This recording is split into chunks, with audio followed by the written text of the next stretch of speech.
성경 이야기를 해볼까 합니다. 아프리카 대륙과 아라비아 반도 사이에 있는 이 좁고 긴 바다 홍해. 이 홍해를 가른 자 있으니 이스라엘의 종교적 지도자 모세입니다. 모세는 약속의 땅을 찾아 광야를 떠돌던 중 신으로부터 10계명을 받습니다.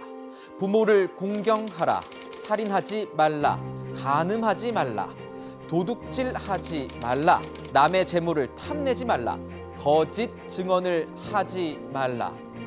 초대교회 이후 오늘날까지 개신교, 천주교, 유대교의 기본 생활 규범이 되고 있습니다.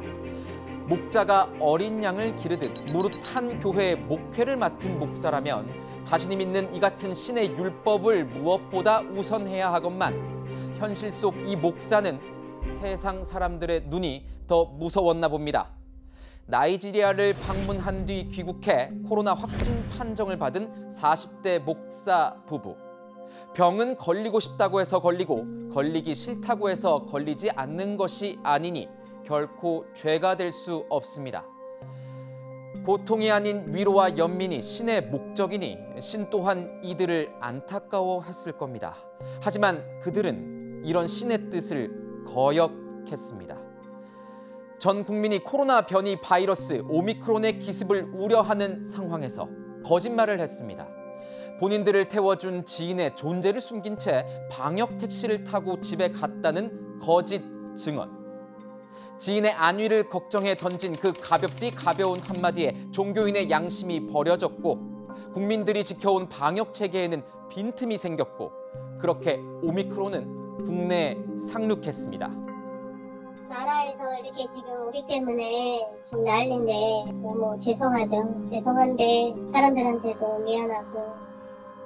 방역 택시가 뭔지 몰라서 그랬다. 지인 걱정에 그랬다. 죄라는 것은 어떻게 범해지고 어떻게 사해지는 겁니까?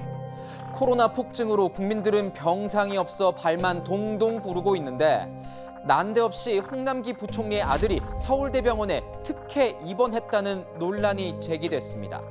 병실이 없어 다른 병원에 가라고 했는데 몇 시간 뒤 다시 오라고 했다는 연락. 하루 70만 원짜리 특실은 코로나 환자 입원과 전혀 관련이 없다는 해명. 그리고 드러난 홍 부총리와 김현수 서울대 병원장과의 통화 내역.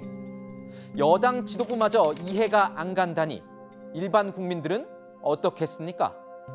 어머니 입원 때문에 왔는데 계속 대기하고 있는 중이에요. 어제 왔으니까 거의 만 하루 정도.